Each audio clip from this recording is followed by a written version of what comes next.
Oh, and here we are. Here we are. Woohoo! Hello, everyone. If you're tuning in, this is MPP Laura May Lindo, rabble rousing as she's wont to do.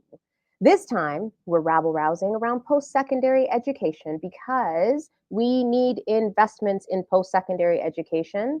Um, it is so important for us to come together and talk about what the impact is of the budget, the investments that are sort of claimed in the budget. We have one other speaker that's going to be joining us. I'm actually going to add her to the stream while we're sort of getting ourselves together. If you are out there watching, um, that is great.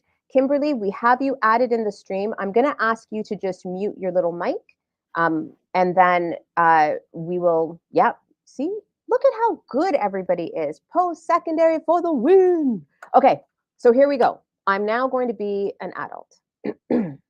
Sometimes I have to take a deep breath before I do that, folks.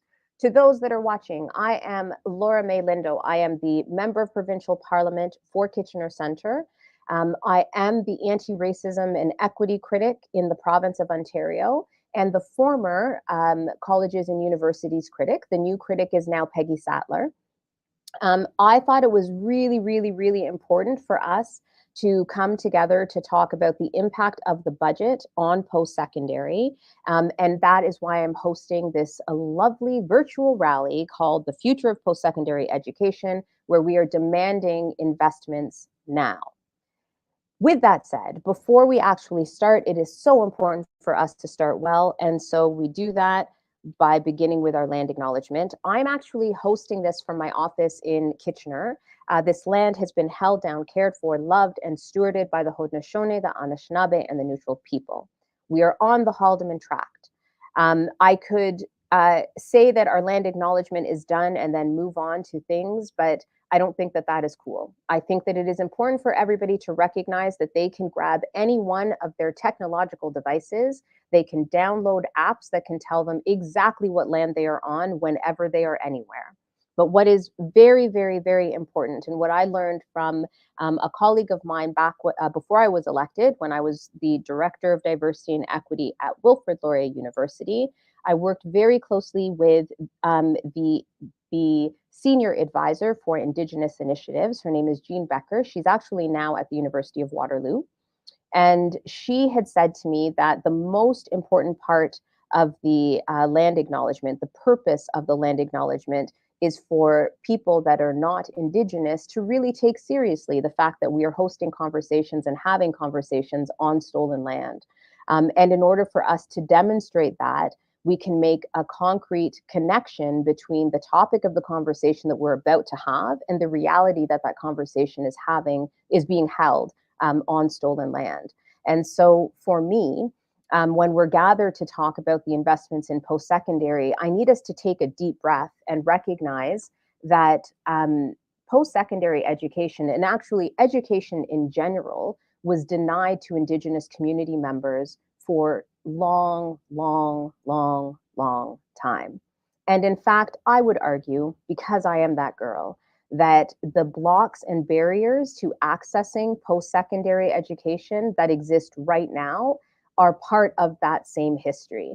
When we put up barriers to deny access to the people who have stewarded the land that we are on, where we have built our institutions for quote unquote higher education. Oh my gosh, we see Kimberly. Hi, Kimberly, how you doing? When we put up barriers that deny access, equitable access to post-secondary education, we're also keeping communities from thriving. We're actively keeping them from thriving.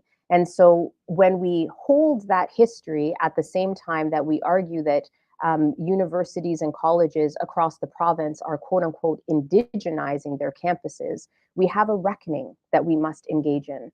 We have to take seriously the fact that we can't just say we're indigenizing campuses when we, let's say, hire one Indigenous person in a faculty. That's not indigenizing a campus. That's actually providing access to one person. When we're actually trying to make change in post-secondary education, then we have to look at the barriers that don't allow us to, for instance, with employment equity, collect enough or have enough data that we're able to actually present.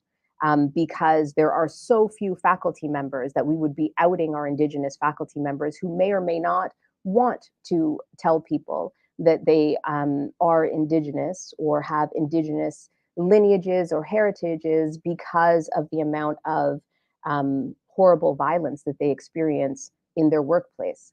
Like, we have to have those kinds of conversations, as difficult as they are. Now, that said, when we are coming together to fight for investments in post secondary, it's actually the perfect time for us to take a deep breath and start to engage with those realities. Because what I know is that the budget that was recently tabled is touting, I think it's 12.1 billion in base budget spending in post secondary. But what I also know is that at the end of the last budget, we were told that this government, the Ford government, underspent in post secondary by about 175 million, according to the Financial Accountability Office. So if you've underspent in a sector and then put a really big number that sounds super cool into your budget, you're not doing anything because you are still playing catch up with our post secondary sector. Anything less than the amount that's been cut or that's been held back from post secondary is not actually helpful. It's playing with the future of our students and of our communities. What I also know is that when we underspend in the way that we have been, that means less money for really important programs like addressing sexual violence and gender based violence on campus. If we don't have the money to hire the right people that can hold survivors with the care and compassion and empathy that's needed as they walk one of the hardest healing journeys, then we are not doing anything to support survivors. And yet there's legislation that exists that says that every post-secondary campus, college or university, has to have policies in place to support survivors, has to have equitable policies in place so that if you're Indigenous survivor, that you have the right supports for you. If you're a Black survivor, that you have the right supports for you. If you are a Muslim survivor, a queer survivor, that you have the right supports. Well, where is the sector supposed to get the supports if the money isn't actually put into the budget and earmarked for that work? So we know that that is a huge problem. What we also know from the stats around gender-based violence and sexual violence is that nearly half of all of the reports of sexual violence are made by young women between the ages of 15 and 24. I just want to give a shout out to SASC in our own little region out here in Waterloo region. The Sexual Assault Support Center holds those stats and actually works really closely with the post-secondary sector in an attempt to try and fill gaps that exist because the government doesn't want to invest in survivors and invest in bringing safety to our campuses. I also know that when you underspend in the sector, that means less funding to address racism, homophobia, transphobia, making our campuses accessible. And again, we've got legislation that says that this is a required part of the work that we do on post secondary campuses and in our workplaces, because there are people that work at those campuses for our students to make sure that they feel safe. But how are we supposed to actually address any of those isms and phobias if we don't actually have the money to put the resources in place to do that work? It literally is impossible. And it's important for us to pay attention to that when we're fighting for money in the budget, because there are concrete things that we need to change on university and college campuses in order for us to have the campuses that we say that we want to have in Ontario. When we underfund, that means there's less funding for the indigenizing. I'm using air quotes because I have some feels about the language that we sometimes use. However, indigenizing of campuses. I don't know what that means if we don't have money to be able to hire more Indigenous faculty in not precariously, but in positions and roles at the institution that allow us to make a shift of culture within those colleges and universities. We don't have the faculty that we need to teach Indigenous courses, teach about Indigenous history, and we don't have the support staff to support Indigenous students who are navigating a system that wasn't created for them, and in fact, that they were kept from historically. We don't have enough funding to make sure that we can actually do the things that we need to do to uphold the AODA, to make our campuses accessible. We have folks with disabilities that are faculty, staff, and students that don't have access to what they need because there isn't enough money to ensure that they have access to what they need. Like, none of that is okay. We also, when we don't have the funding that we need in the sector, can do next to nothing to ensure that international students are well supported at our universities and colleges. There will be people speaking to the issue of rising tuition for international students without any cap in sight as the only way for institutions to stay afloat, which on its own is problematic. But what we also need to recognize is that there are particular supports that international students need in order to be able to thrive at our institutions, and they're paying huge amounts to way more than domestic students in a lot of their courses, and getting next to no services because there is no money invested in the sector to be able to ensure that they're held with the care and support that they need. But we'll take their money for the tuition because the government isn't investing in the sector, and that is not cool. And as a last little thing in MPP Lindo's rant for today, this lovely Tuesday morning, if we don't invest in the sector, there's less money to address the rising tuition costs in general and the underfunding of programs like OSAP, which we know since this particular government has come into being back in 2018, has been cutting and cutting and cutting. And so again, if you don't have access to the kinds of supports that you need to be able to get into the sector, what are you supposed to do? Where is that money supposed to come from? And it can't be relied on in good faith. So one of the things that we also know about this budget is that a lot of money, that underspending, has gone into these little pockets that are like slush funds for the government to decide when and if they want to do anything with it without actually being transparent with the public. None of that is okay. But guess what? I'm not the only one who's angry about what's happening in the post-secondary sector. I have some friends that are mad too. They're lovely, and they're joining me today for this demanding investments in post-secondary. And so what I'm going to do is make my little introduction short and sweet. I'm actually going to ask Azia Fuzi, who is the president of the College Student Alliance, to unmute and to jump in with probably more eloquence and less rage, but internal rage is still brewing. Thank you so much, MPP Lindo, and thank you so much for organizing such an important event. I'm so honored to be here and be with these other fellow advocates. You're right, we definitely share some of that rage. So just to give a little bit of a background on the CSA, for those who might be learning of us for the first time, it is the College Student Alliance, and we're an alliance of college student associations, and we advocate to the province of Ontario with a unified voice, basically representing over 50,000 college students. Our primary advocacy focus for 22-23 has been split into four major categories, which was international student fees, housing affordability, food insecurity, and mental health. Today, I'd like to focus on two of those major areas, which is housing and mental health. So as you know, and MPP Lindo very nicely outlined, the provincial and federal budgets were recently released. And while there were some investments and some numbers that, as she did mention, might sound big, and we appreciate some of the investments, of course, for the most part, they were not targeted.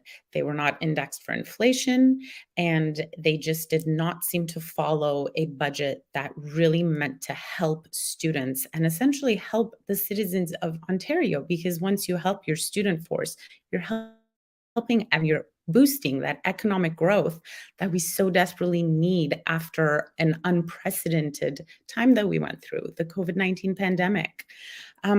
So what do I mean with it did not index for inflation and things like that? Well, When there's a cost of living crisis, such as the one that we're living in right now, with record inflation rates, which affect almost every aspect of our daily lives, these rates have to be taken into account when creating a budget and when you're allocating funds. So, when you're using large numbers, but even if they are an increase from the previous year, which often they were not, but let's say they were an increase from the previous year, if they do not meet that percentage of inflation, it's actually a decrease. So the funding is fully decreased. And unfortunately, the announced investments did not take inflation into account, and it leaves a major gap and creates a really poor environment for student success. And while it might seem like housing and mental health are wildly different issues, their effects are actually very, very much intertwined. Because when students worry about shelter, such a basic necessity for all of us, how can they possibly afford these astronomical rent prices and not be affected by this mentally? How can they fully focus on their studies? How can they not have to take on more than one job in many aspects? How are they getting the proper amount of sleep that we know is such importance to your mental health, to your student success, and many other aspects of your life? I know I'm pretty grumpy when I don't get enough sleep, so I can imagine, having to work many positions, worrying about the shelter, and attempting to get great marks. So, in a 2022 survey that we actually conducted at the CSA, we found that students were spending an average of, this is actually pretty scary, $1,200 more each month than they were earning. So you're setting up students to go into the workforce with already student debt that we know happens, but also an extra debt that they are accruing likely on lines of credits, on credit cards that give you 19-20% interest. This is not setting them right on the right foot at all. So it's a large amount of debt and interest for students to take on over a 2, 3, 4 year program, depending on where they're studying.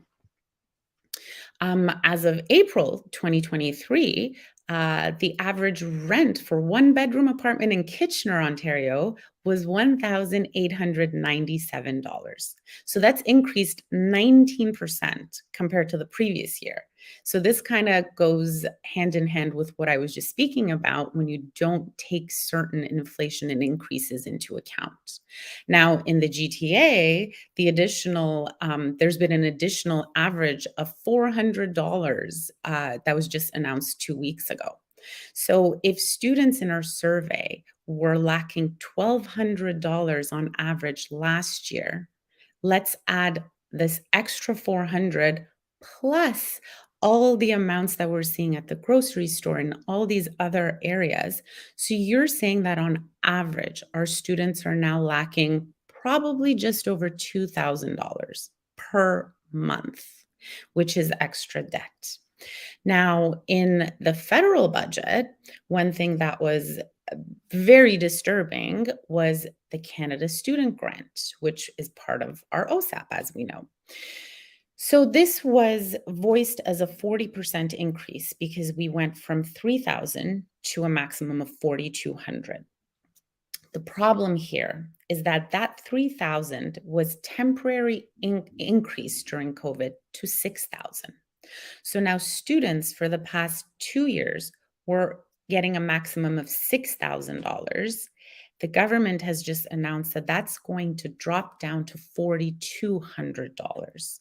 So, in a time of crisis, students now have to budget once again to receive lower funding, even though all their costs are going up. Now, the announcement was made. Some people had some problems with it. They said it was a bit of a lie. It's not a lie that it's an increase because the increase was temporary from 3,000 to 6,000. So now that that temporary increase has been taken away and we're back to the 3,000, and the government has decided to take it up to 4,200, yes, we can say that it's been a $1,200 increase. But this is just semantics. This is wordplay. When we're talking talking about real life, students for the past 2 years were receiving up to 6,000, and now they're going to receive up to 4,200. So that's the plainest way of looking at it without getting into the creative kind of math that we're used to, really.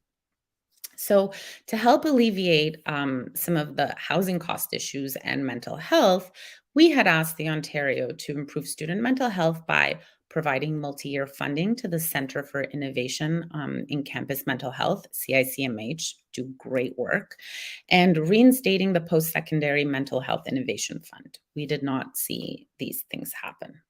We had also asked, in terms of housing, to improve access to affordable housing for students by increasing infrastructure grants for affordable on campus and off campus co op housing developments. There are some fantastic grassroots organizations that are being really creative about co op housing. And these are investments that would be so fruitful for the government to really look into some partnerships with these organizations. Giving it really has been proven that providing your population with funds that they need to pay for these investments, because education really is an investment, adds to the success of the province. I'll tell a quick little story. I was recently in a webinar that was hosted by the Daily Bread Food Bank, and someone told a fantastic story of how they were noticing that lifelong food bank users were using the food bank at the same rate for all ages of their life. All of a sudden, they were no longer using it at 65. They were really stumped. They were trying to figure out, why is it that at 65, a lifelong user of the food bank was all of a sudden no longer using it?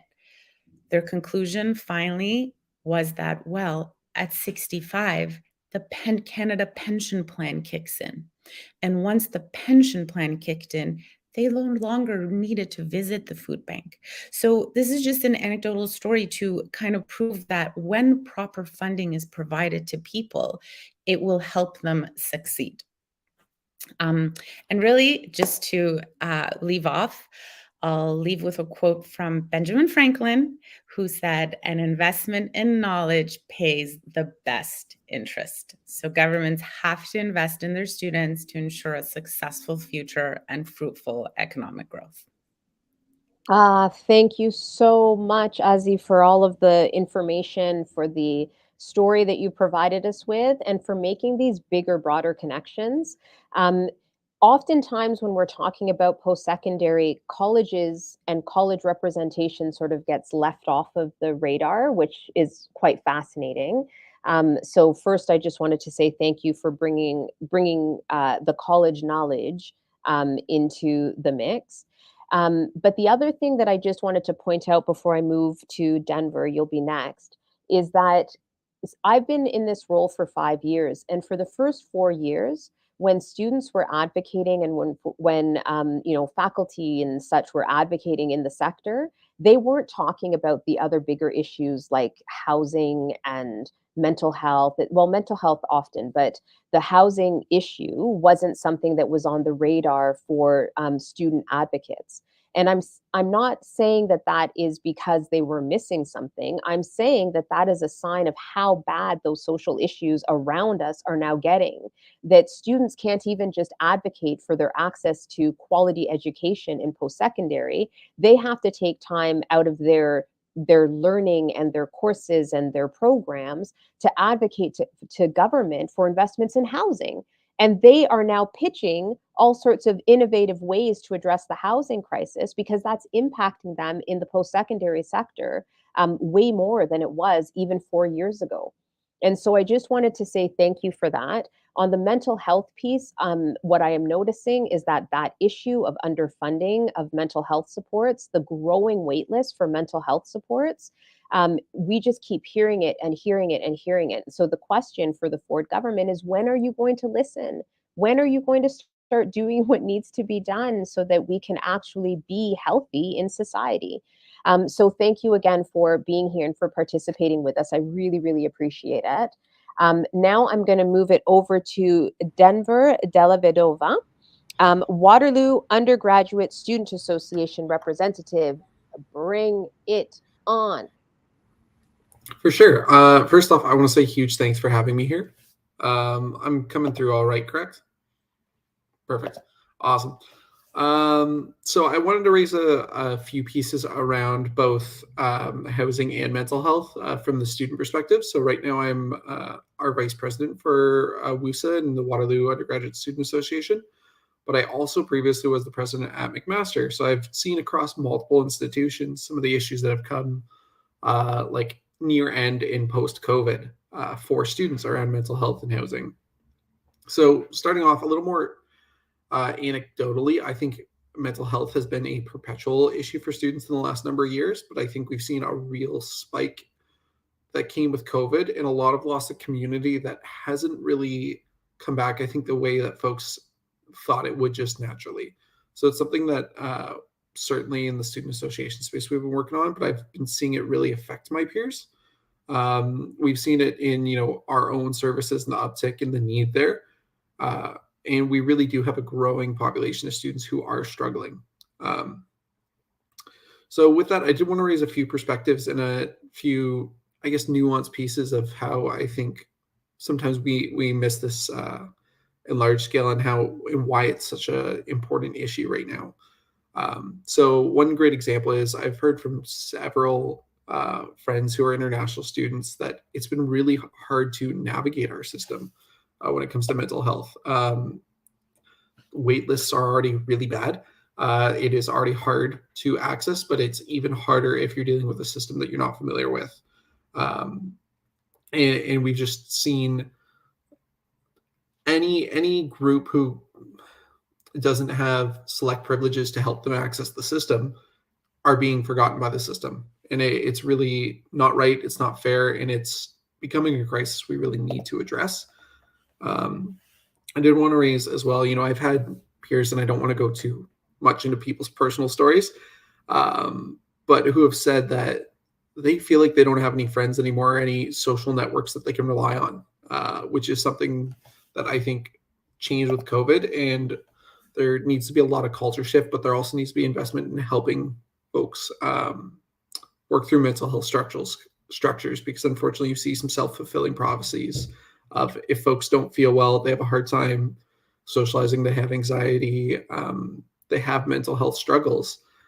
It can be hard to create social structures, to create a better environment for yourself, and to be in a better position. And we need to be investing in supporting folks to help them get to a space uh, where they can invest the time in themselves. Because I think it's something that we're seeing become a bit cyclical with students. And I know I've had a few folks raise this to me of kind of how do I address this? As well, I did want to raise with housing a number of pieces as well. And I wanted to point out, MPP or Maylindo, you made a really good point um, around housing and the struggle right now. And I've seen this interesting space of, I would say, students are one of our most vulnerable communities in Ontario. They're on a relatively fixed income. They only have so much time that they can work. They tend to work at low wages, and they do rely on government dollars for support. And it's something that we're seeing a lot of issues with housing across Ontario, but specifically with that group, because if there's changes with inflation, if there are those pressures that are bringing the price of housing up, or if it becomes more competitive and you know landlords are asking, well, maybe a slightly better um, rent, pay a little bit more, and we'd be happy with you. Or even just when folks are trying to find housing, being competitive in your offers, it's something that students just can't do. They don't have the dollars, they can't afford it. And it's not like they don't want to. It's not like they don't want to work. They don't want to try and contribute. It's just not feasible to be a full time student, be a full time employee, um, and have enough to cover yourself. Like I used to, during undergrad, I've worked 60 hours minimum in summers, and I just recently graduated, and I still have quite a sizable debt. I had one summer, I think 2 years ago, I was working 80 hours a week, um, just through the summers, and then part time work through the year as well. And I'm in a fortunate position that I was able to do that. Not everybody is able to do that as well. And that's something that can be really rough for a lot of students. And I know I'm not the only one in this scenario. So your options are take on copious amounts of debt, or essentially work yourself to death, right? Like it's been a really hard scenario. So it's something that I'm seeing across the sector. And I think we need investment, we need support, and we need to find ways to better support those folks, as well as WUSA. We are right now doing some surveying, gathering data. I know the last survey we did was a couple years ago, and COVID threw that off a little bit.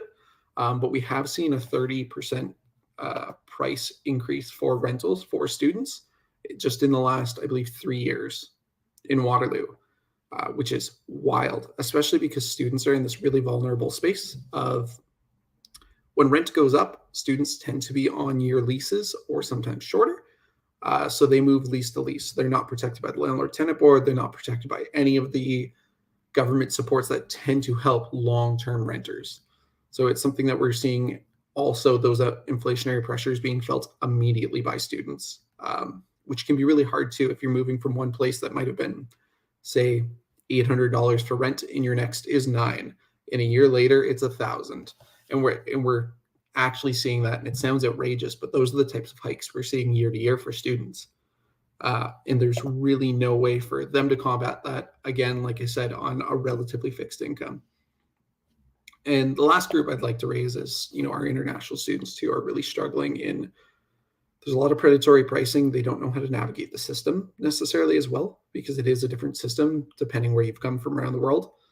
And they're very vulnerable to being, to poor living conditions or increased prices. And that's the other piece I'd like to raise, is the living conditions and quality of the housing is another issue that's huge for students, because although we've seen an increase in prices, I don't think we've seen an increase in quality. And that's something that's been very difficult for students to try and combat with, because I know lots of people who said, I have rats, I have bed bugs, I have, my roof leaks in my living room. I'm living in a place right now that has a really old boiler system that just funny enough, Christmas Day, the boiler blew and flooded my apartment. Right. So these are the types of spaces that students or, just recently graduated students end up in. So it's something that I think we really need to invest in. We really need to find ways to better support. And I really appreciate opportunities like this to speak on this. So I'm going to turn it back over, but thank you so much. Oh, thank you so much, Denver. Thank you for what you've added to the conversation.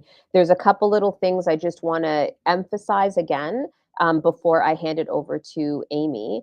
The first thing that it's a theme that I keep hearing when the more students I speak to, our system is set up for students to support students, and people congratulate themselves in these systems when they implement things like peer support programs, etc. But when students are supporting students for something as huge as mental health, so a student who is already navigating mental health has to hold another student who's navigating their mental health at a time where all of these other crises are happening and people are questioning whether or not they've even made the right decision to go into a university or college program because they don't know if there will be jobs ready for them. How is it fair that the system is forcing students to support students for something that is so critical? We need experts that understand mental health to support students who are navigating mental health issues. And many times I hear stories of folks that are not navigating an issue of mental health, but a crisis of mental health. And if we don't get the experts in to provide that support, I don't know how we're supposed to expect our graduates from any of these programs to be able to actually start their lives, because they will now have to navigate everything that they just experienced, which oftentimes can be traumatic. No matter how much we try to do to put band-aids on a gaping wound, it will not be fixed that way. We need investments from the government that go directly to the kinds of supports that we need in the public post-secondary education system. And until those supports and investments are made, we are going to hear more and more and more of these stories. The other thing that I just wanted to say for the record, I don't know when is the right time to say this, but being a student is a full-time job.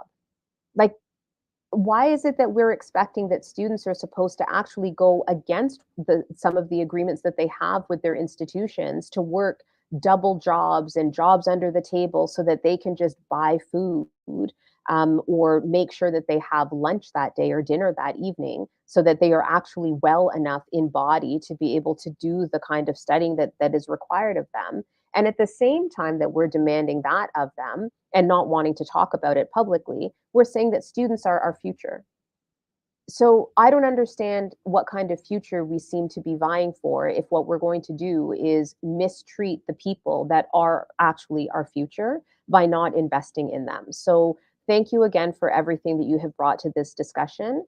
And now I'm going to turn it over to Amy Smoke, who many people will know as one of the co-founders of Landback, but is also with us today because they are teaching in the university. And so I've asked them to come to chat with us about whatever they feel like talking about.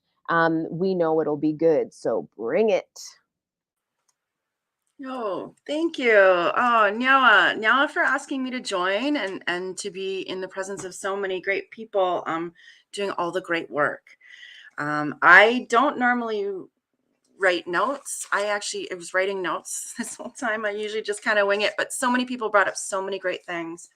And just to start, Sego sa wagweko Amy Smoke Youngets, Kinyanka Hagani'i, Waganumwa. So I'm Mohawk Nation Turtle Clan. I'm from the Six Nations of the Grand River, and I'm a Two-Spirit Indigiqueer parent and community organizer. So I actually get to speak a little bit about being a student at the University of Waterloo. And now I am a sessional instructor in the Bachelor of Social Work program through Renison. Also a problem because I don't know if they'll hire me back every semester. The course that I teach does only run right January to April. And it's been, unfortunately, a month before the course will start, they come back and ask me. And I'm like, so I would love some a little bit more steady employment. That would be great. But as a student, one of the things I noticed, huge problem is the funding, the OSAP, and the third-party sponsors, right? Because if you all know, we are a federal fiduciary responsibility, right? The federal government promised healthcare and education forever. Unfortunately, that number does not rise with inflation or the growing population. I come from Six Nations. It is the biggest by population reserve in Canada. And we all want to go to school.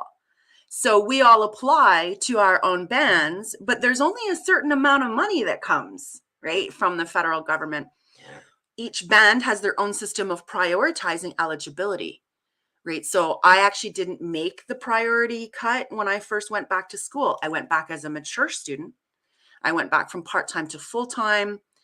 There's a whole priority system with Six Nations. High school youth get funding right away. Returning successful students get funding right away, as they should. And then it sort of peters down in this sort of priority criteria. And as an Indigenous person, we often go back to school.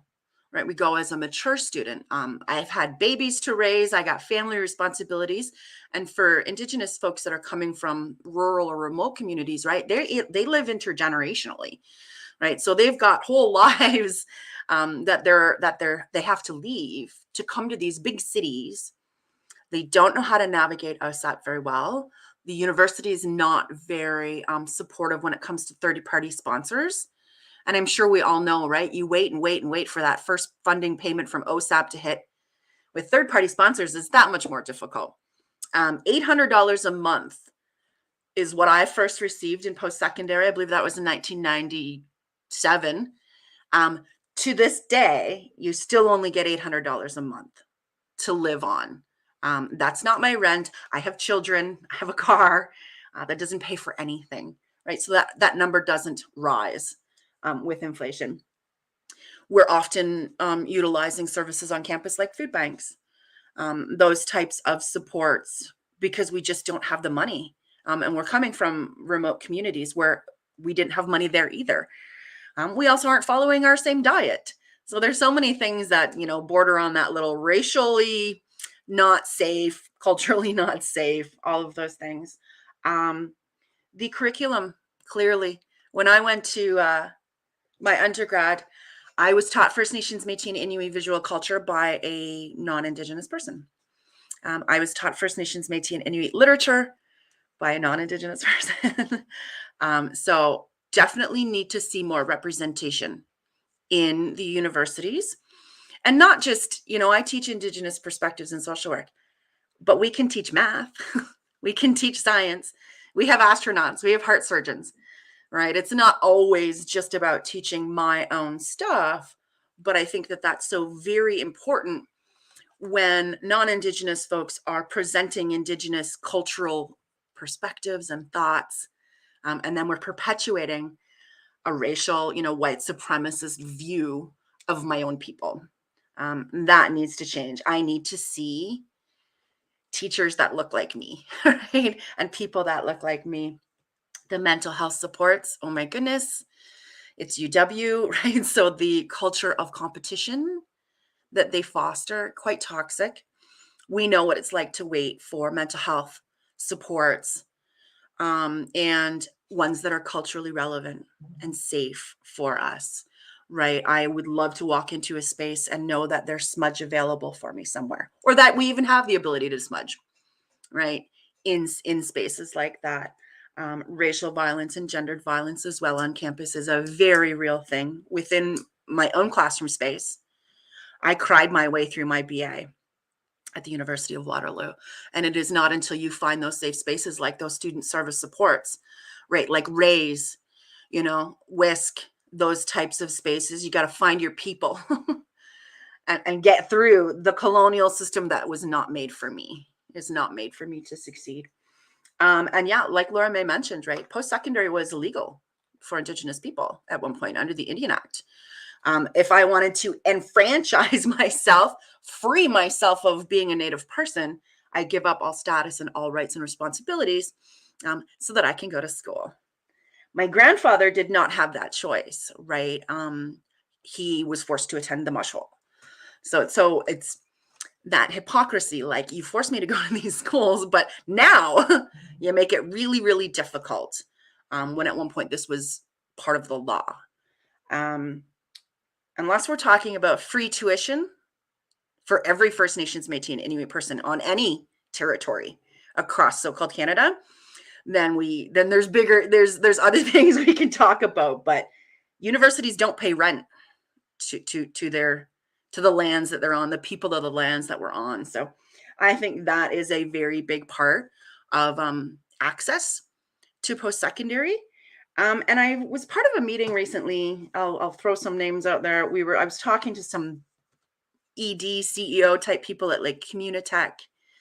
They were part of the Google building, Innovation Lab, whole bunch of big people in a room. And they were talking about incentivizing international students, which makes sense. Absolutely. That's a great conversation to have. But we are also the fastest growing population here in Canada. And I don't know why we're not incentivizing. I learned a new word in these yucky meetings. Why we're not taking advantage of that, why we're not supporting First Nations, Métis, and Inuit students to be successful here on these lands, right? We're brain draining people from other lands. And then we educate them. And then how do we support them when they're done? Do they get a job then at Communitech? Do they have further supports when they're done their 4-year stint with them, right? Because First Nations, Métis, and Inuit students, we don't go anywhere. We're here. We're going to stay. And once we're done, how do we keep that success going, right? And all of that leads to the mental health and well-being of the First people. And that benefits all of us, right? That's part of that whole cycle of being connected with everybody in a safe and healthy and well way, which I think benefits all of us. Yeah, we're the fastest growing population in Canada. I think we would do well to work with us better, remove access to barriers, right? Give back the land. And yeah, unfortunately with OSAP, I will be paying for that for a very long time. So I'm kind of waiting for that conversation to come around when the federal government says, hey, yeah, it was our job to pay. And because there wasn't enough money, you had to take provincial. So we're going to wipe your provincial debt. I don't know that that's a conversation that'll ever happen, but it was not of my choosing to have to take OSAP, and that much more difficult to attend post-secondary when it was promised to me by the federal government and then should be taken care of by the federal government. We got to start living up to some of these commitments, right? I think that's it for me. Oh, the teaching thing as well. Yes.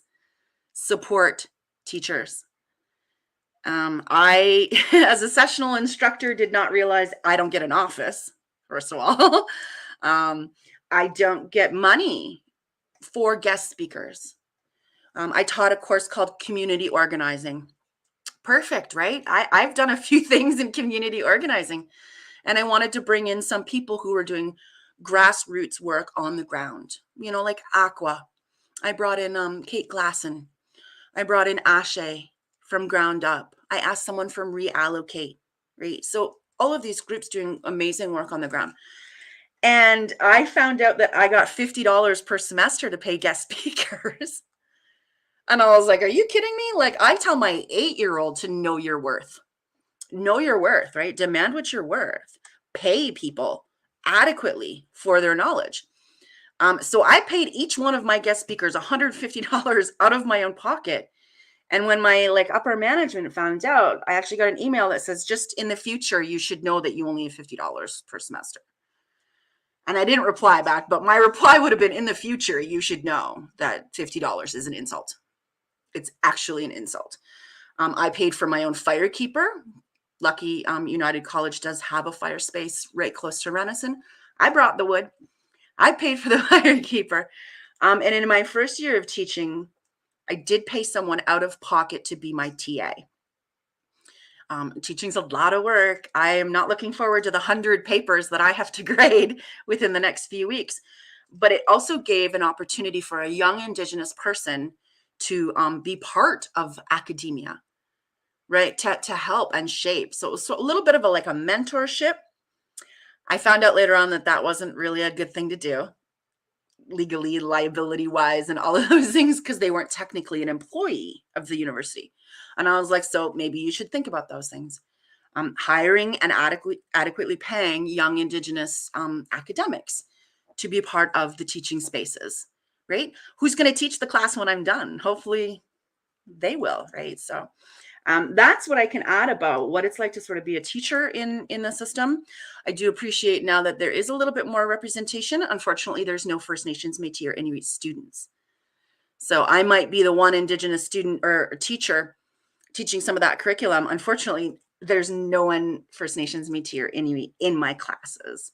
So while I'm as prepared as I can be, the university isn't just not ready, right? A lot of these students will come from remote rural reserves. They're so homesick. They've never left those small places to the big cities. They can fall through the cracks very, very, very easily. So there are very unique student supports that should be in place for Indigenous students. Yeah, that was a lot. Amy, it was a lot and it was important.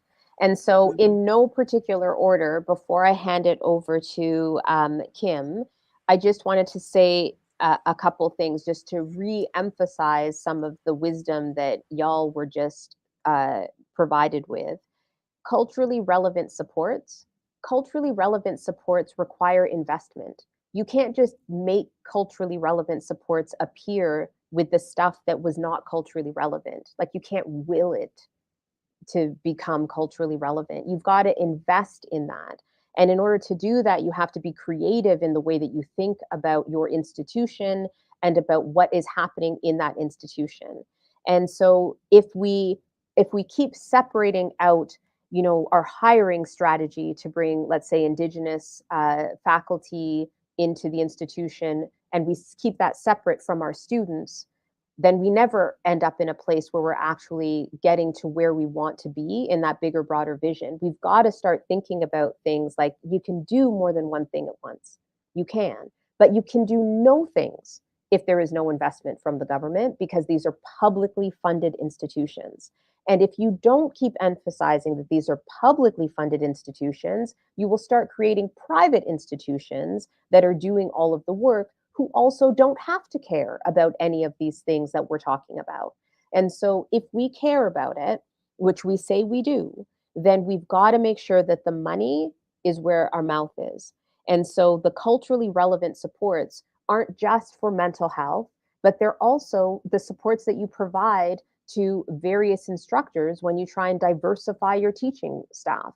Your culturally relevant supports are the supports that allow somebody to move from being a sessional instructor into a full-time role inside that institution. Those mentorship opportunities can actually become part of the fabric.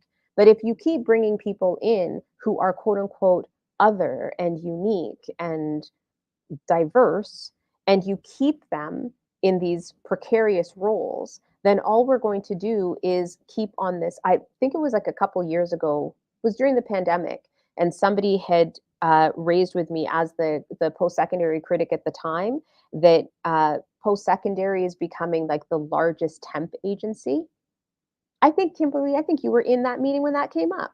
It may have been you, but it's real. Like the actual data is showing that. And that's not the way that you build a solid educational foundation. I also just wanted to note that the notion of separating out the federal government's requirements or mandates or promises from the provincial requirements and mandates and promises is a fictitious separation that we keep in place so that we don't have to do what needs to be done. And so all of these different levels of government are all part of a bigger, broader social system that can provide quality education. And everyone has a role to play in that. So the notion of a student, and in the case for Amy, having to speak on the one side to the federal government and then do something else with the provincial government in the hopes that one day the federal government will catch up is literally what I would like to say in my professional opinion, tomfoolery, right? It's not, that doesn't even make any sense. Our systems can do better if we want them to do better. I'm now going to hand it over to a Dr. Kimberly Ellis Hale, who is coming at us to speak as part of the contract faculty in the Department of Sociology at Wilfrid Laurier University. But I actually have invited Dr. Ellis Hale to be here because I love Dr. Ellis Hale. Okay, over to you. Thank you very much, Laura May. And I have to say, I'm probably really well placed following Amy, although Amy, my heart sunk a little bit when I heard that you were hired on contract. So hang in there. I like Laurier, though. I teach there occasionally. Yeah. Maybe not at the end of this. Okay. As we know, Ontario universities have some of the highest tuition fees in the country. It makes post-secondary education unattainable for many. We know this government's tuition freeze for what it really is: short-term, short-sighted, and ineffective. We know that with no increases in operating budget or per-student funding, our post-secondary system has moved from publicly funded to inadequately publicly assisted. We know that by not addressing chronic and systemic underfunding, Ontario universities are being forced to look elsewhere, such as partnering with private companies like Navitas to extend the reach of aggressive, often misleading, and exploitative international student recruitment. We know that as budgets are cut, there is less support for students who could benefit from the support the most, including support from their full-time professors.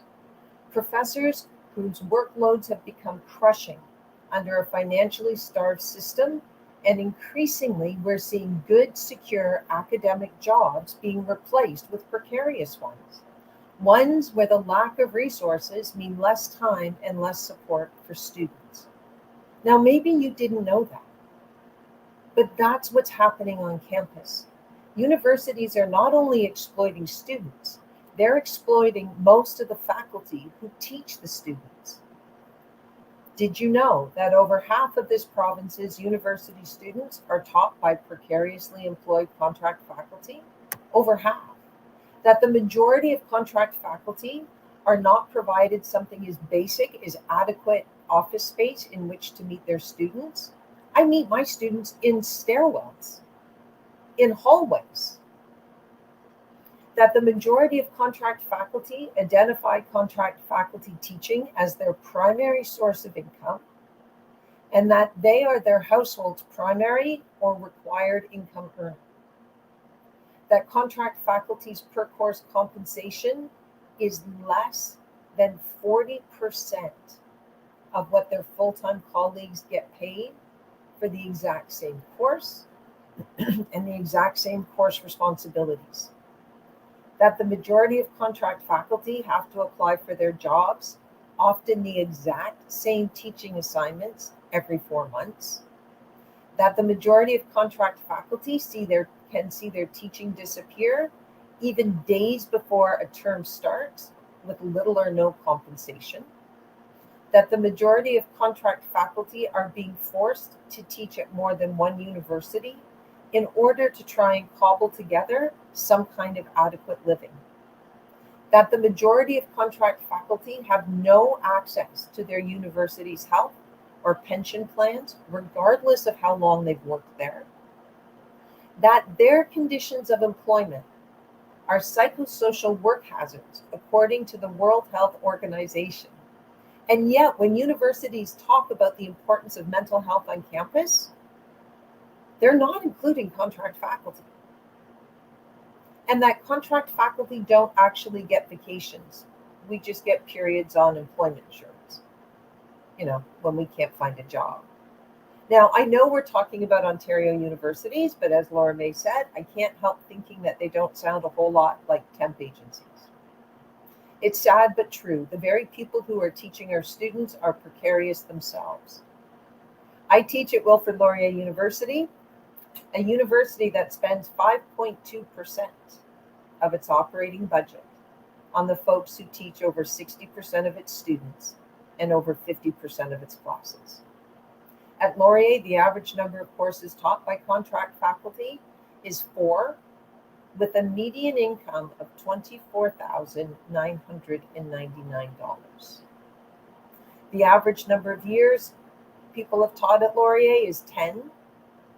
Over 65% earn their entire income as contract faculty at Laurier, and 66% see their contract teaching as the default profession that they wish they never had. The folks that do the majority of teaching at Laurier do so without job security, with the majority of having to apply for their jobs, often teaching the same course time and again, every 4 months. At Laurier, I've had to apply for my job 148 times, and I'm counting. I have no health insurance, and like over 50% of contract faculty at Laurier, this is one of the most difficult conditions of my employment. I'm one of the few who has earned enough to get into Laurier's pension plan. They get to set the limits in terms of how much you have to earn to get in. But no, I need to teach the same course load as I do now for the next 5 years with a 2.5% annual increase in order to retire after 30 years of teaching at Laurier with a pension of less than $35,000 a year. This is indefensible. The government has clearly shown what it values or doesn't by not addressing the cost of tuition, the burden of student loans, and the chronic underfunding of our universities. The universities, in turn, have clearly shown what they value or don't by exploiting the very people who deliver on their teaching mandates, while directing what monies they do have into capital projects and increasing administrative bloat. Did I happen to mention that Laurier has over 20 positions with president in the title? This September marks the beginning of my 25th year teaching on contract at Wilfrid Laurier University. I'm passionate about what I do, but the system not only exploits me when I'm doing it, but then works very hard to keep it a secret. Enough is enough. Thank you. Enough is enough. Y'all see why I love me, my Kimberly? Listen, enough is enough. I have one more person that's going to jump in and add their 2 cents to the rage and the demand for investments in post-secondary. So Sana, it's going to be you next. But I need to reiterate two big things. One, is this notion of teaching between universities. This isn't a particular university problem. There's not one university that has an issue. It is the system around the institutions that's forcing people to take the precarious work that they have because of their education and because of their passion for a particular subject area, and then have to go from place to place to place. And I remember when I was the critic and the pandemic hit and the government was trying to figure out what the health what the health rules were going to be to navigate the pandemic, when the universities were going to open and colleges were going to open, etc. And they had no idea, or maybe that was just what they said to me, but they were surprised that people were going from one university to another, or from one university to a college, or from 2 colleges and 3 colleges to make ends meet. And that every time they delayed putting like a sector-wide health protocol into place, these staff members, many precariously employed, had to figure out what the rules were from one institution to another because they were going between regions. Like, that's the life of somebody who is working as a contract academic staff member at one of these institutions. And they do often work between colleges and universities. It's not taking 5 jobs at one university and living pretty. That is not what's happening within our post-secondary sector. It's taking as many jobs as you can to cobble together enough to barely make ends meet. And that's not on you, that's on the government for not fully funding the sector. The last thing I just want to rant about, because that's who I am, is data collection. I remember when I started at Laurier, where I oversaw the employment equity portfolio alongside other portfolios, including the gendered violence and sexual violence prevention portfolio. And the data that was being collected for staff, the required data from the federal government, because we're a public institution, didn't include contract staff. So there was a whole myth about who it was that worked at the institution. And it was okay because if they didn't collect the data, then they didn't have to necessarily deal with the problem.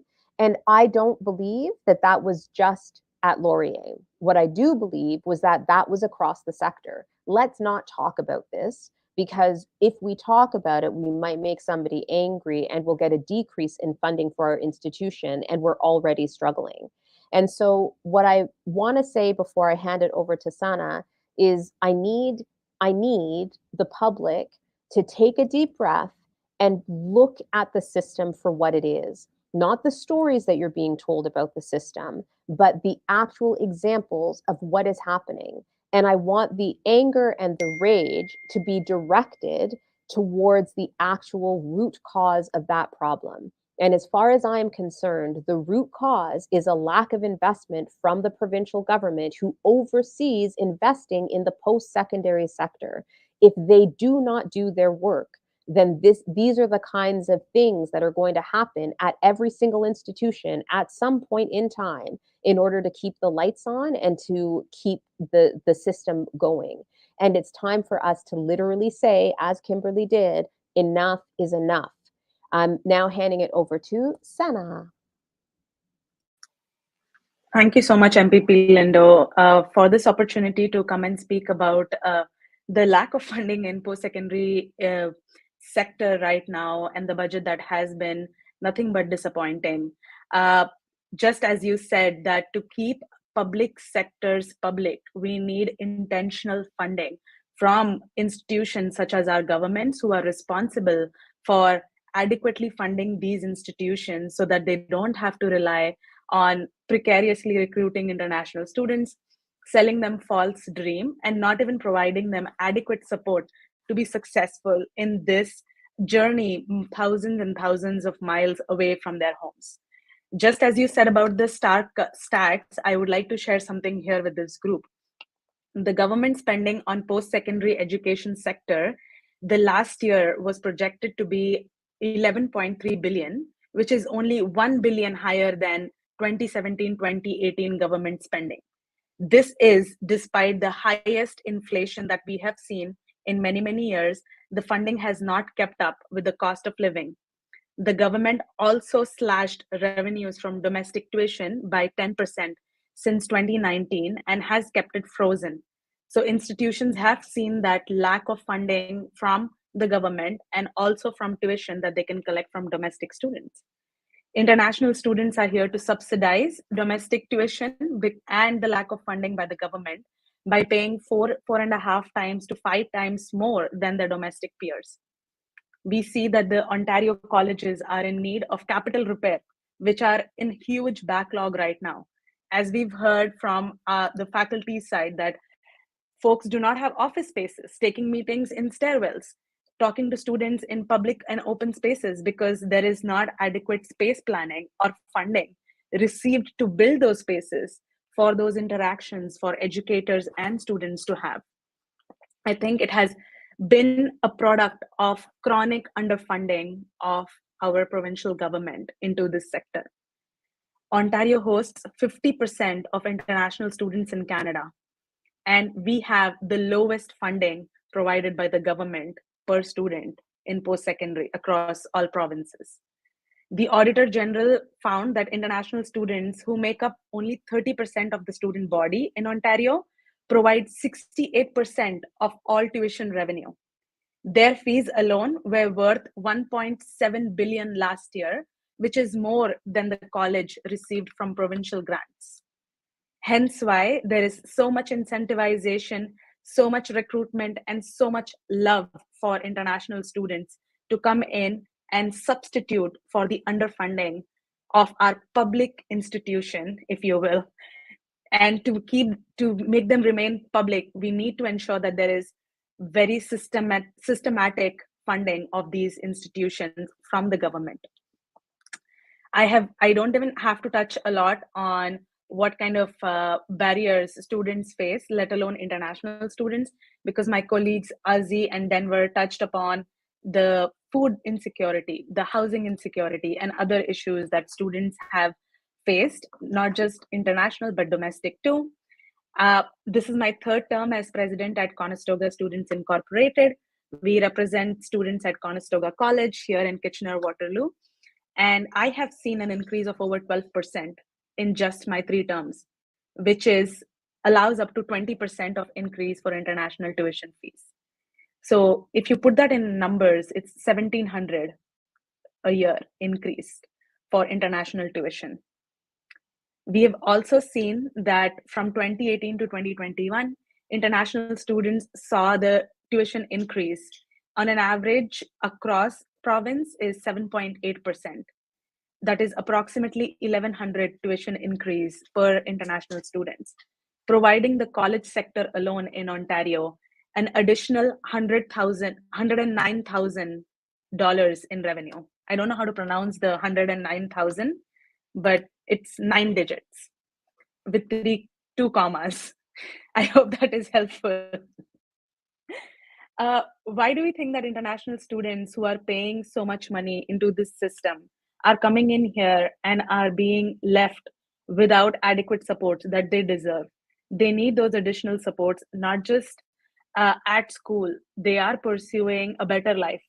And right to education is a fundamental human right, and everybody should be able to access education without having to pay premium as an international student. We require equity to be an important note when decision makers make policies. We also want to note that international students require additional supports in terms of food security, housing security, and community supports. We've heard from students who've had to sleep in bus shelters for 2 days because they could not find adequate support for finding housing, or also could not find supply of affordable housing in this region currently. We found students who are living with 16, sometimes 20 additional roommates at the same time. Imagine their level of confidence when they're doing virtual meetings, attending classrooms, or even participating actively with their peers and teachers. It is not giving them that support, not having those kind of things lined up for their success is being detrimental, proving detrimental to their mental health. Speaking of mental health, there is a long wait time for international students to get any kind of mental health support on campus or even off campus. The scarcity of culturally competent counselors, because there is very rare cases that we'd find culturally competent counselors who can speak in their mother tongue sometimes, because humans like to emote emotions in their mother tongue, and people do not have that supports here. We found instances of students who are preferring to stay out of region and commuting from afar because they could not find a community here. They found challenges building a community here. Not adequate supports, no intention was placed behind recruiting these large numbers. And whom do we put this blame on? Institutions need funding to operate successfully, to ensure that programs that are of importance to our domestic peers and that could benefit our international students too remain in play. If there is systemic underfunding from provincial government year over year, what can institutions do but rely on international tuition, which in itself is not a standard, which in itself cannot be relied on. It's like putting all your eggs in one basket and hoping and praying that geopolitical issues won't affect and impact this strategy. And this is how you're putting your publicly funded institutions in a precarious position and not thinking of future and not adequately funding those to keep your institutions public so that your domestic students can still continue to have programs that they want to pursue, launch their careers, or even upskill their careers. We've also we also want to like thank MPP Lindo for being an ardent supporter of student issues and student advocate. Just recently, a coalition of 6 colleges launched a campaign called Need or Greed, which asked the provincial government to reduce the cap of international tuition fees that can be increased 20% right now to 3%, same as domestic peers. We've asked the provincial government to catch up for the underfunding that they have done for past 4 years, and also understand that there is inflationary pressures on international students too.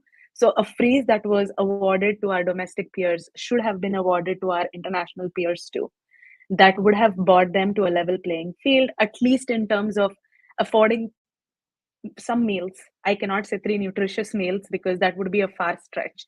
We have seen students who have gone hungry, who have accessed our food bank. We have seen an increase 300 times more year over year in the food bank that we operate on our campuses.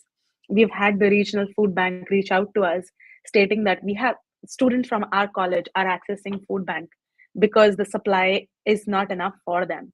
And for them to have a hot meal and a safe space to stay is now just a dream that was sold when they came here as an international student, and unfortunately is not being fulfilled, and they're being used as a, a cushion, if you will, or a supplement to the provincial underfunding of these institutions.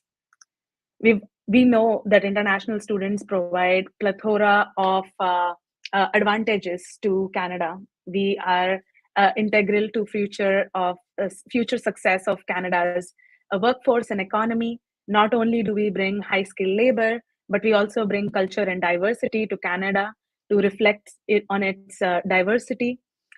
In 2019, international students contributed $22 billion to the Canadian economy, and we supported 218,000 jobs. And this was a number in 2018. We've only seen increases since then, and we find that these systemic underfunding needs to stop. The provincial government needs to take steps to address, to bring up institutions up to speed by funding them adequately and not making them over reliant on international tuition, and creating a predatory environment for international students who are just looking to find an economic status by the ways of education. This is it for me. Oh, Sana! Listen, as we wrap it up, I have some things to say. Here are my things. First off, I'm going to say Enough is Enough, which is a campaign that's out there. So go Google that for those that are watching and find a way to participate in telling the government that you've had it. Because when you listen to these stories and you listen to what people are telling you about what is happening in our post-secondary sector, you can't say anything else but enough is enough. You must leave this live stream wondering what is happening and demanding better. I want to make a connection to something that actually just happened. I guess it would have been yesterday because it was in the news today. And while it is not entirely focused on post-secondary education, as you were talking, Sana, I kept thinking about the statement. It was a statement that was made by the Minister of Health, who we've been putting the pressure on because as the Minister of Health, she has stopped a health program that was put in place in 2020 during the pandemic to ensure that even folks that were uninsured but living in Ontario had access to health care. And so there's been a lot of talk about this. And in an article that I read just this morning, it appears that she explained her decision saying that we don't want to have a province where other people just sort of show up for healthcare. I'm raising it in this context because I want us to think seriously about the kind of province that we want to be. Do we really want to be the kind of province that spends all of their time and energy trying to say us and them about everything, about Indigenous rights, about Black folks, about international students, about women versus men? Like we don't even know what we're going to do with folks that are non-binary. Like, is that literally the vibe that we want for Ontario?